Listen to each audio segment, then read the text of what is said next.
Good.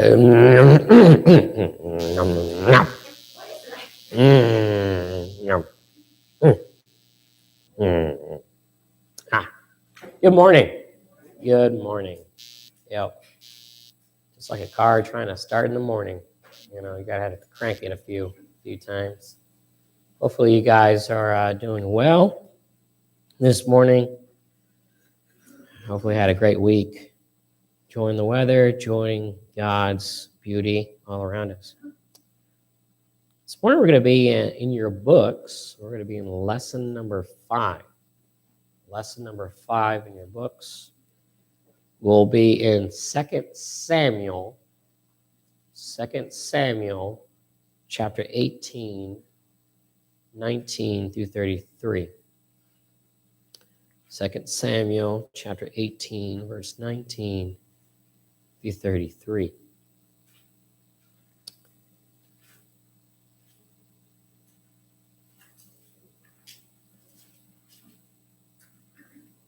Second Samuel chapter 18, verse 19 through 33. Before we begin, have an opening prayer.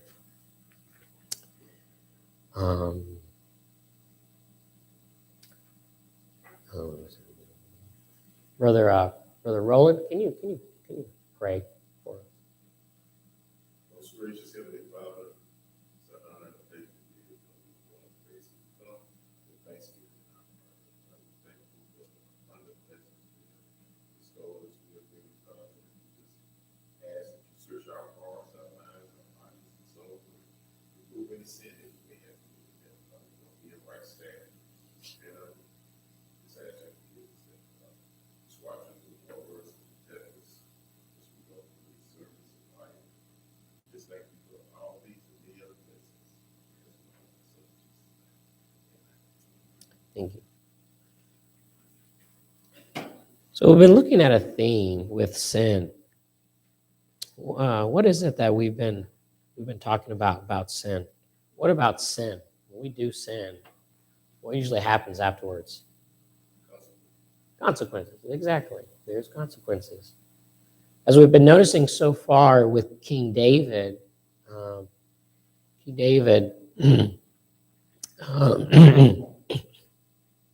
went after a woman that was not his, which was Bathsheba, if you remember.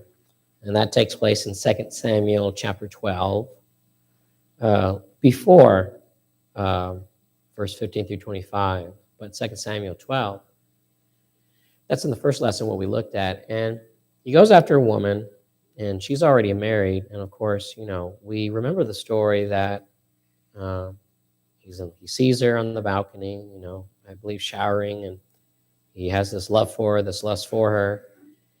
And during that time, of course, Bathsheba gets pregnant, and after that, you know, he tries to get rid of. Well, at first he tries to get Uriah sleep with Bathsheba, but of course Uriah, being a soldier, being in the battle, does not want to come home. He wants to stay, continue to do his responsibilities.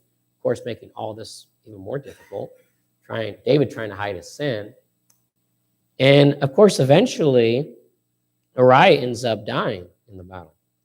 And not only did David sin against God with that, but, you know, basically a murderer as well, or responsible of Uriah's death. Now, Nathan comes along, and again, if you remember with Nathan, Nathan doesn't bluntly just come out and tell David, you sinned, you sinned against God. No, Nathan had to be careful because, of course, King David's a king and he has all power. And he puts forth a illustration or a story or maybe even a parable. And he gives him the story. And, of course, deals with two individuals. And one individual was treated unfair. Of course, the other one took advantage.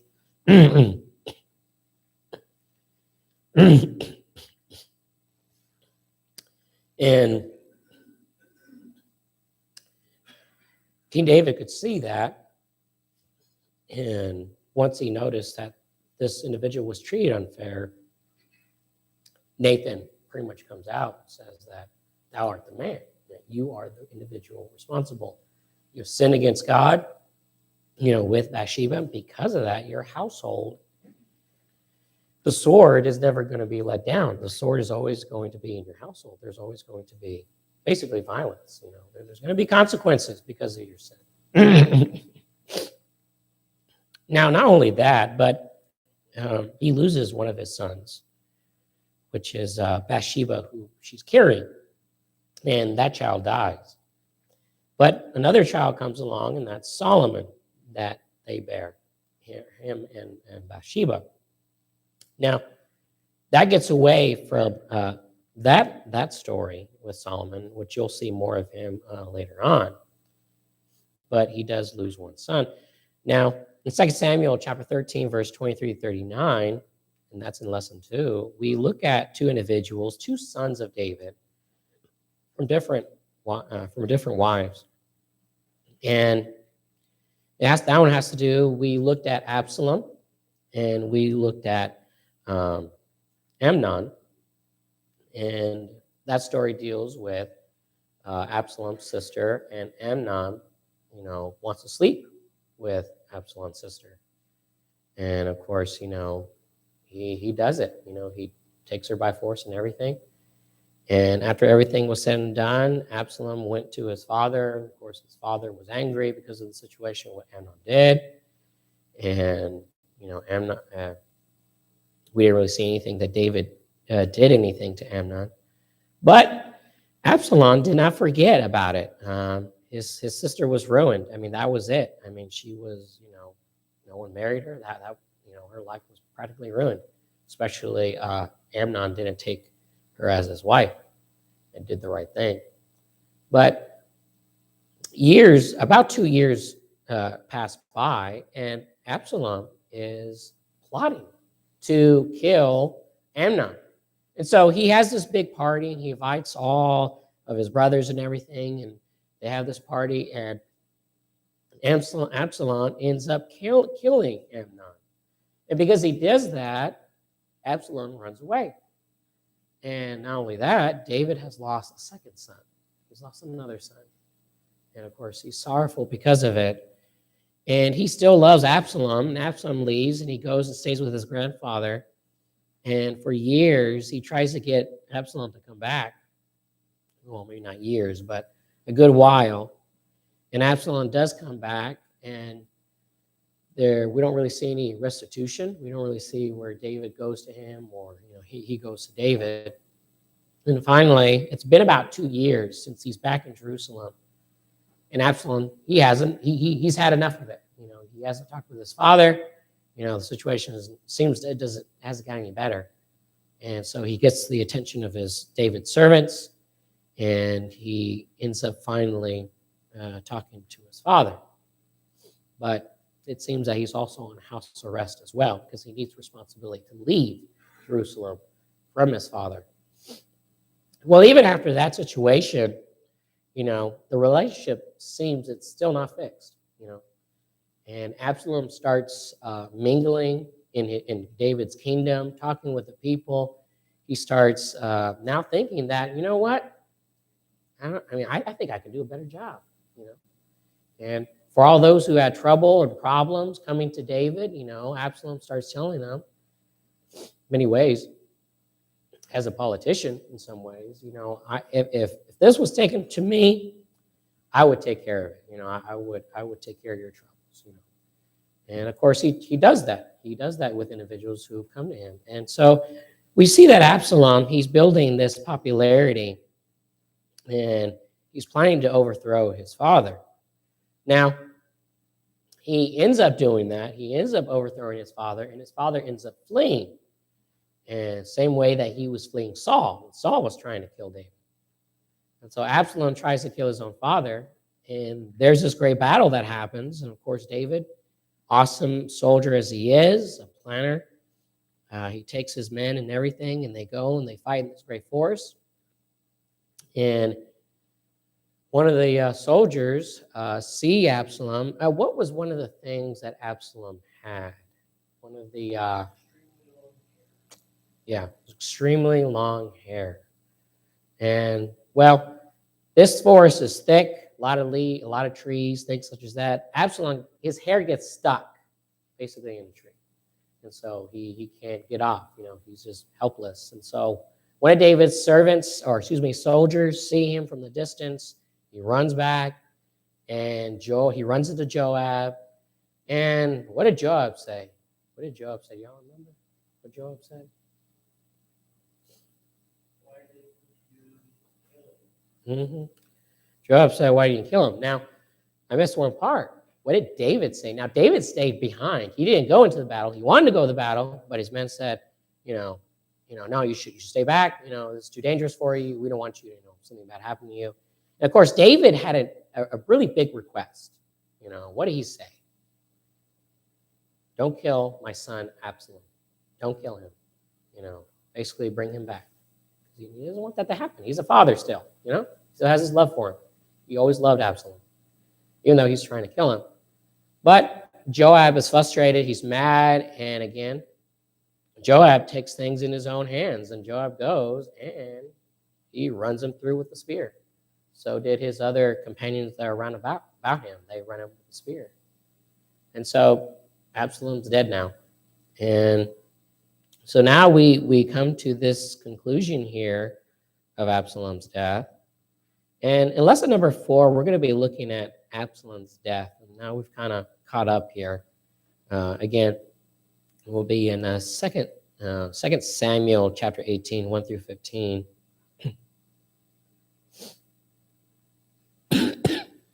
No, excuse me, sorry. No, you guys were already there. 2 Samuel chapter 18, 19 through 33. Lesson 5, David mourns Absalom. So we're going to notice this here, and we're going to notice David's reaction. Now, again, I have to bring it back. These are not all random, accounts. Again, we're looking at an ultimate theme here. Because of what David did, sinning with Bathsheba, Nathan declared to him that, again, the sword is not going to drop from his household. Because of that, there's consequences. And that's the ultimate lesson. Sin is a terrible thing. We don't bear the burdens of our sons or of our father's sins, but there are consequences. There's ripple effects that affect the household, that affect our friends and our families and our loved ones, reputation, things such as that. And that's why, as Christians, we have to stay away from it. We have to turn away from those things and do our best to live faithfully and righteously to God. So notice this with me in your Bible, 2 Samuel 18, and verse 19 through 33.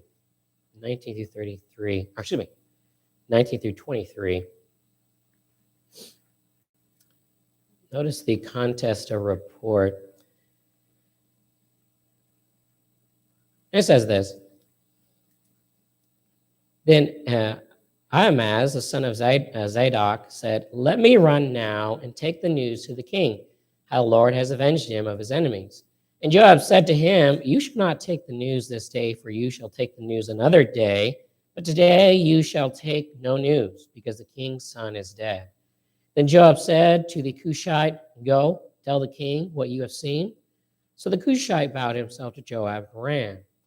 And Ahimaaz, the son of Zadok, said again to Joab, "Whatever happens, please let me also run after the Cushite." So Joab said, "Why will you run, my son, since you have no have no news ready. But whatever happens, he said, let me run. And so he said to him, run. Then Ahimaaz ran by way of the plain and outran the Cushite. So again, noticing here that, first of all, again, bringing this to light again, the love of David for his family, is illustrated, again and again, not only with, all his children and things such as that, even with those who are trying to kill him, even his own family members. And we see this again and again. And Absalom is dead. And so because of that, now they're going to have to let King David doesn't know yet. They're going to have to let him know. And this is something that, it's going to be heartbreaking to King David. But again, all these things, God, even though these things are happening to him, God is still looking out for David. Absalom was trying to kill him, and God is looking out for David, and it ends up that Absalom, he dies. Again, and of course, David's not going to see it that way, because he's in his emotions. He's going to be very sorrowful with this whole situation.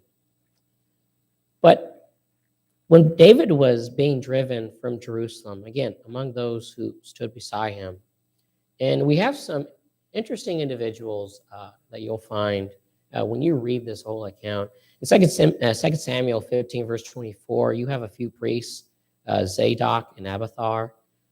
They were the ones that brought the Ark of the Covenant with them from the temporary household David built. But the king did not see how the two priests and the Ark would serve him in combating Absalom. Now, he sent them back to Jerusalem, and the priests had two young sons with them, which was, who we see right now, Ahimaaz, the son of Zadok, and Jonathan, the son of Abiathar. And again, this is in 2 Samuel 15, verse 27. Now, dangerous as it was, David suggested that Ahimaaz and Jonathan be messengers. This was their responsibility. If anything happened in the battle, they were the ones to come tell David. They were the ones to update him in whatever happens, And again, this is the way that they were able to carry out messages. Now, noticing here that, again, Ahimaaz was no newcomer on the scene when he appeared here in 2 Samuel 18, verse 19. He was a priest, but throughout the rebellion of Absalom, Ahimaaz and Jonathan kept David's, again, communicated the developments, what was happening in the battle. Now, when the time came for the army of David, the army of Absalom to meet, David's army was again victorious. Jonathan and Ahimaaz were messengers to David all along. During this whole process, 2 Samuel 17, verse 20. Now, apparently, Ahimaaz was the swifter of the two. He was the fast messenger. And that's what you would always want to have, especially during those kind of things. You always want the one that was the fastest. Again, it's vital. It's very important. We've seen it. You've seen that. There needs to be this communication during war. We've seen that, another, World War I, World War II, all these wars, there's always that communication, either by voice, by horse, by radio, by I can't remember that. It's that little clicker thing, that little click. Morse code, things such as that. But this news had to be brought to David, even though this was not going to be good news. It was good news that the battle was won. It was victorious. But again, David has lost his son. So noticing here that the death of Absalom was going to be coming from the mouth of Ahimaaz, a man who someday would be the priest over Israel. Now, Joab had other men at his disposal who were swift of foot. And one of them, noticing here, was a Cushite. Now, the meaning of the Cushite is uncertain. We really don't quite know. But to say a man was a Cushite probably had to do with maybe some kind of ethnic background, some kind of nationality. It's pretty close. Think of Cush, excuse me, or even with the Ethiopia, excuse me. Again, these were areas, and that's where most of those came from. But Cush was roughly equivalent to that area, you know. So Joab, instead of sending him, and again, this is bad news. And again, bringing bad news to a king is not really good because, you know, you can lose your life. You know, the messenger, everything could be just brought on the messenger. And so Joab knew about that. And rather sending him, a priest, someday would be a priest over Israel, he's going to send the Cushite instead. Now, this is what Joab thought would be the better judgment. And of course, you know, it's how ironic, you know, this is his fault, you know, and he knows that this individual, you know, if he dies, it's going to be because of him. So he's going to send this other individual. But what does it say here about Ahimaaz? You know, he's going to send the Cushite, but what does Ahimaaz say? What does he keep telling Joab that he still wants to do? Yeah, he still wants to go and tell David, you know. So Joab relented, you know. He allows him to go. Noticing here, the Bible says that Ahimaaz took a faster route, and it says there by the plain, and he passes the Cushite, verses 23. So he's making his way, and of course, David, he has watchmen that are ready to receive any messenger from the battle. All right. Let's notice with me, let's notice the next one here. Verses 2 Samuel 18, verse 24 through 28. And we're going to notice here the watchman report. Starting at verse 24, and we'll go down to verse 28. Now, David was sitting between the two gates, and the watchman went up to the roof over the gate, to the wall, lifted his eyes and looked, and there was a man running alone. Then the watchman cried out and told the king, and the king said, "If he is alone, there is news in his mouth." And he came rapidly and drew near. Then the watchman saw another man running, and the watchman called to the gatekeeper and said, "There's another man running alone." And the king said, "He also brings news." In verse 27, so the watchman said, "I think the running of this first is like the running of Ahimaaz, the son of Zadok." And the king said, "He is a good man and comes with good news." So Ahimaaz called out and said to the king, "All is well." Then he bowed down with his face to the earth before the king and said, "Blessed be the Lord your God, who has delivered up the men who raised their hand against my lord, the king." So noticing here, Ahimaaz, you know, he gets there first. He's the first messenger that the watchmen see from the tower. Of course, he was not alone. And noticing here, he was alone. And David says, you know, in his mind, he thinks, well, you know, of course, this is a messenger. You know, he has news. He comes with news, you know. Again, it being an army, the king seemed to reason. It would be heard. This, again, would be something that David would think that, again, this would be some kind of news. So notice there in 2 Samuel 18, verse 24, that he was sitting between the two gates. He was sitting between the two gates. You know, the anticipation, you know, all trying to listen, trying to hear what is going to happen, what is happening on the battlefield. You know, that's how it is, isn't it? You know, when you're waiting, when a mother and a father, you know, when they hear news maybe about their children or kids having a baby, the baby hasn't come yet, but we're all waiting by the phone, or maybe some other situation where we're just this anticipation. Usually, we're waiting where? Close to where we're waiting. We make sure we have what close to us? The phone, right? You know, well, we have the phone next to us. We have the phone full volume, not on silent, so we can make sure that we answer the phone. So David here, the news would come, you know, he was there waiting to the closest possible area, which was there sitting between the two gates. Now, again, he was close as hand, waiting. The watchman, of course, reports to the king, and he sees the first man, which is Ahimaaz. Now, again, one suspects the watchman had watched for Ahimaaz many times for news to come to Jerusalem. Now, when David heard the name of Ahimaaz, he believed the news to be good. Like others, David thought a good man would bring a good message. That's kind of true, isn't it? Sometimes, there's people we know, and sometimes it just comes through our minds, and we say, he's always positive. He always tells me some good stuff. But then there's some other people that we know and say, oh, man, this person's a negative person.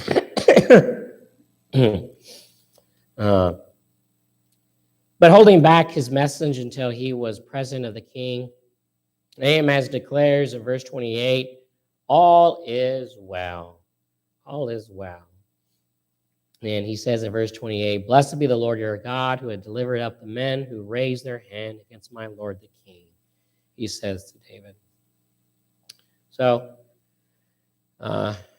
he tells him that, but he does not tell him that his son is dead. And he's going to leave that up to the other individual, the Cushite. So let's notice that here in verses 29 through 33. And the king said, is the young man Absalom safe? Ahimaaz answered, when Joab sent the king's servant and me, your servant, I saw a great tumult, but I did not know what it was about. And the king said, turn aside and stand here. So he turned aside and stood still. Just then the Cushite came. The Cushite said, there is good news, my lord the king, for the Lord has avenged you this day of all those who rose against you. And the king said to the Cushite, is the young man Absalom safe? So the Cushite answered, may the enemies of my lord the king and all who rise against you to do harm be like that young man. Then the king was deeply moved and went up to the chambers over the gate and wept. And as he went, he said thus, oh, my son Absalom, my son Absalom, if only I had died in your place. Oh, Absalom, my son, my son. One might expect David's first question, to be about the battle. Did he and his men, need to abandon those that were there, those who fortified camp where the king, awaits news? But instead, after Ahimaaz answers this victory, the queen inquired, which again, as a father would, verse 29 says, is the young man Absalom safe? Now, the messenger knew enough about the king's power, in the ancient Near East society to answer this kind of news. He says, when Joab sent the king's servant, me, your servant, I saw a great tumult, but I did not know what it was about. The king told Ahimaaz to stand aside. Another messenger was coming. And David put the same question to this individual, and he says the same thing. And again, verse 32, is the young man Absalom safe? Now, the Cushite's answer left no doubt.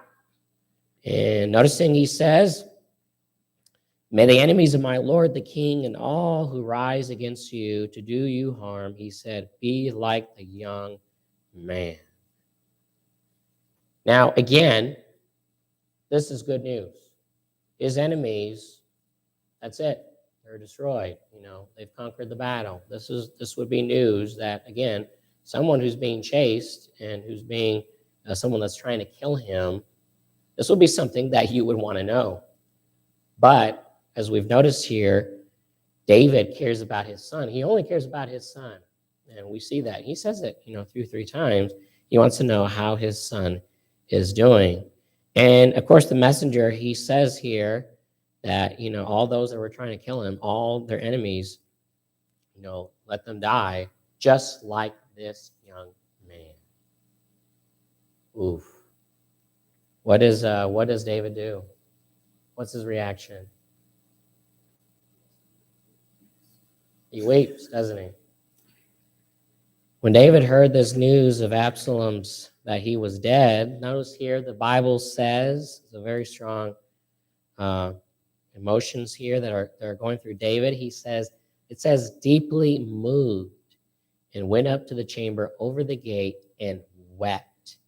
And as he went, he said, thus, oh, my son Absalom, my son Absalom, if only I had died in your place. Oh, Absalom, my son, my son. Daily Bible readers. Thank you. It is a very, very sad situation. We can imagine that a lot of emotions obviously is going through his mind, and you just can't help, especially when you know that you've done wrong and there's this ripple effect of what you did, and it has affected another person. And even worse, it brings that person to death, because of basically what you've done. David has lost his son. He's already lost. This is his third son now. He's lost the baby that was in Bathsheba. He lost Amnon, and now he's lost Absalom. And there's only two individuals that would be able to take the throne. One of them is Solomon. The other one, I can't remember right now, but we'll notice that a little later. But his heart is weeping. He's in pain. His son is dead. Many times we see these things, especially in the Bible about lessons on parenting. I know I've done lessons, and I'm still in it. We think of lessons on Father's Day and Mother's Day. And David has some things, in many ways, to teach us. His failure with Amnon and with Absalom may be seen in a way that he, not only is he dealing with the consequences, but, handling in their requests. To Amon's request, the king called forth no questions. He simply said to his daughter, now go to your brother Amnon's house and prepare the food for him. 2 Samuel 13, verse 7. When Absalom later sponsored a festival for the king and his family, he said, verse 24, please let the king and his servants go with your servant. At first the king said no, but in time he relented. He allowed his sons to go. And it kind of seems that David's sons learned no self-discipline and took no responsibility, what they've done. We can go different ways. There's different lessons within this that we can see of a father to their children. But for sure, pain is so strong that David says that I wish it was me. I would take in a split second, and I'm sure we all would for our own children, trade my life for my child. It's so sad for David. But noticing here, on the one hand, David, he loved his son Absalom, but on the other, he seemed to never ask anything, very difficult of him. Sometimes a parent does best for a child by giving them a clear responsibilities. Maybe, there's times that we have to disprove of their behavior, approving of another. We've seen this again. We're at the grocery store. Some kid is just screaming and screaming and screaming in the grocery store, and we're just wondering, where's the belt? And so anyway, and of course, it doesn't always happen, but majority it does, where later on that child doesn't learn no discipline, no responsibilities or things such as that, and they go their own way. They end up doing things they're not supposed to be doing. But there needs to be some kind of guidance for a child.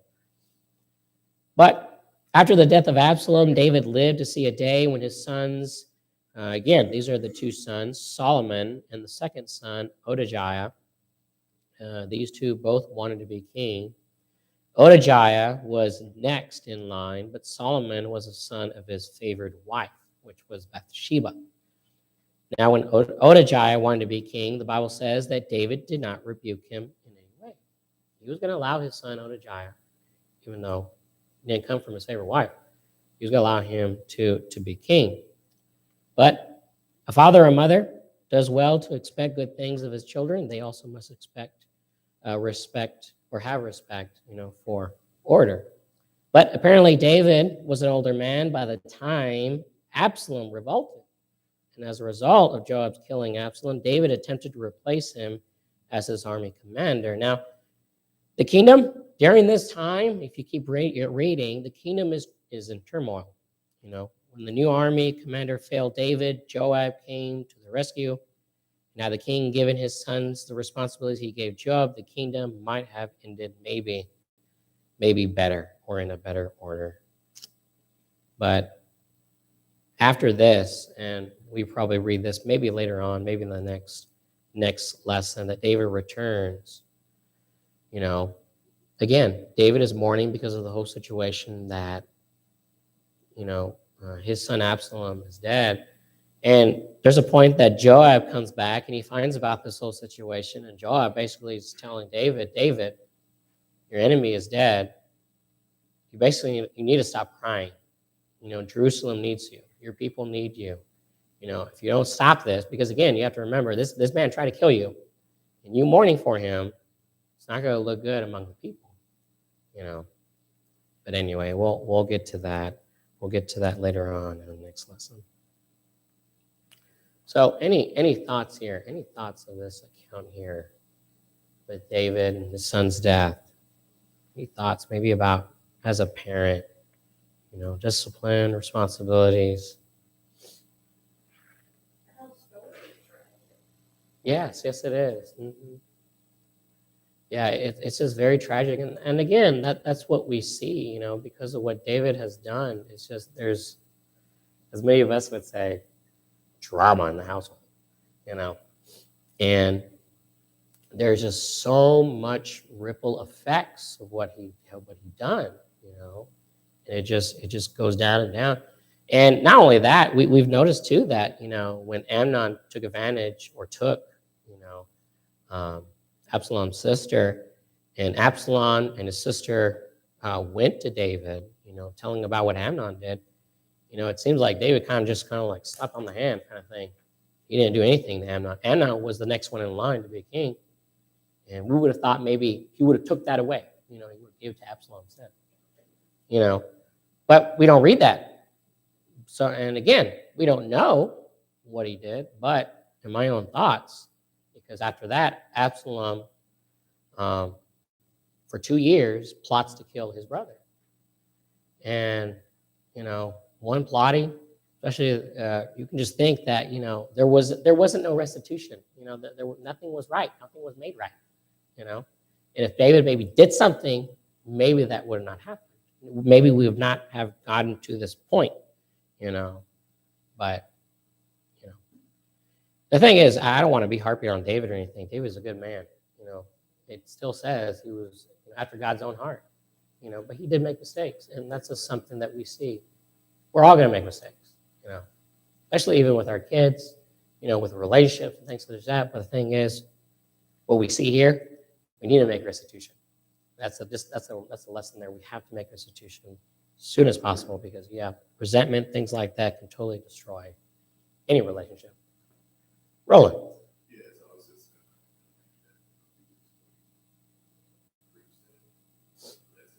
God being sincere. Yeah. We have to remember that he built David that sword whenever he died. Mm-hmm. It's just self-evident. Yeah. Mm-hmm.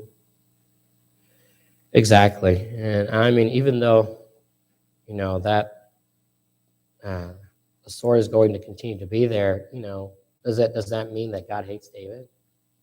No, he doesn't. It's just, yeah. And we see here that God's still looking out for David, preventing, Absalom from killing him, from whatnot, from even others as well. But God is a just God, and he constantly warns us to stay away from sin, because there is consequences. All right, I thank you guys for your time, and study up on lesson 6, and we'll look at David returns to Jerusalem.